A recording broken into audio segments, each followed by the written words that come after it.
내란 전담 재판부법과 정보통신망법 개정안이 결국 국회를 통과했습니다. 하지만 역대 최장 24시간 필리버스터로 국민의힘 장동혁 대표 역시 얻은 게 적지 않다. 이런 분석이 나오고 있습니다. 황상현 기자가 배종찬 인사이트 K 소장과 함께 관련 소식들을 정리했습니다.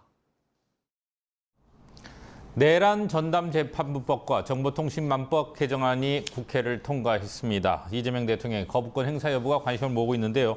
배 소장님, 어떻게 전망하세요? 그렇죠. 이 내란 전담 재판부법, 정보통신망법 이 부분인데 대통령 거부권 계속 이야기가 나오고 있습니다. 하지만 현실적으로 되기는 쉽지는 않을 겁니다. 그러면 완전히 민주당과 대통령이 대립각을 세우는 것이기 때문에 하지만 분명히 위헌 소지 등 문제가 많습니다. 그런 만큼 내란 전담 재판부법도 실제로 이게 위헌 소지가 다분히 있는 부분이거든요.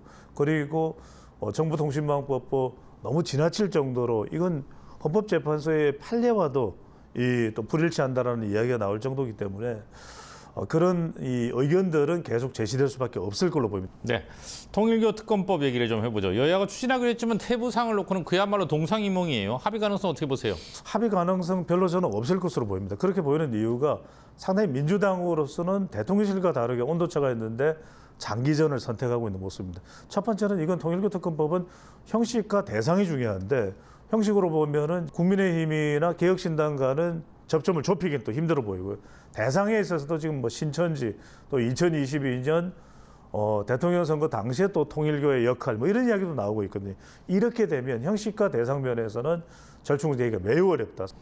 자, 장동혁 대표가 24시간 무제한 토론으로 역대 최장 기록을 세웠고 야당 대표가 필보에 나선 것도 처음인데 이걸 통해서 당내 리더십을 회복했다는 평가 어떻게 보십니까? 회복한 것만은 분명합니다. 그런데 완전히 또는 미래지향적 이렇게 되면 또 꼬리표가 달릴 수 있습니다. 장동혁 대표 대단했습니다. 24시간에 신기록을 세운 거죠. 모든 시간을 다 채운 겁니다. 근데 문제는 뭐냐면 그렇다고 해서 중도층 흡수라고 하는 지지율 상승의 과제 그리고 당내에 한동훈 전 대표와의 갈등 문제 해결 또 어떤 식으로든 윤석열 전 대통령과의 관계 재정립 이런 부분들은 과제거든요. 그러니까 정말 핵심 문제가 해결된 것은 아니다라는 지적도 나오고 있습니다. 자, 민주당 김병기 원내대표를 둘러싼 논란이 더욱 확산하는 모습입니다. 당내 분위기도 싸늘하다는 얘기가 나오고요. 어떻게 보세요? 그런 일들이 불거졌을 때는 원내대표가 아닐지도 지금 원내대표예요. 그만큼 민주당 내의 위상이 상당히 중책이라는 점 때문에 이것을 단순히 이 일탈로 그리고 지나치게 이 편의성 제공받은 것이 확장 해석되고 있다는 개인적인 대응으로 끝날 수는 없다. 이 김병기 원내대표에게는 엄청난 치명타가 될 수밖에 없어 보이고 이것이 민주당 지도부도 흔들리는 그런 양상이 될 수밖에 없을 것으로 보입니다.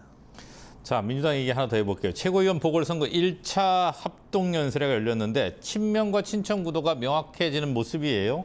선거가 진행될수록 더 격화되겠죠? 그렇습니다. 특히 이제 정청래 대표 입장에서 볼 때는 지금 사면초가다는 이야기 나옵니다. 가장 컸던 것이 지난 5일에 1인 1표제의 무산이었거든요. 그 뒤에 지금 같이 지도부를 꾸려가야 되는 김병기 원내대표마저도 흔들흔들하는 상황이고 본인도 지금 이 보궐선거 최고위원 보궐선거에서 이른바 친명계를 내걸고 친명계로 이름표를 걸고 지금 출마하고 있는 강덕구 또 유동철 그리고 이건태 모두 지금 정청래 대표를 지켜가고 있거든요. 지금 이러한 상황이 전개되고 있다는 것만으로도 정청래 대표에게는 상당한 타격이 되고 있음에 분명해 보입니다. 네, 못다한 얘기는 TBC 뉴스 유튜브 채널을 통해 좀 더 나눠보도록 하겠습니다. 고맙습니다. 감사합니다.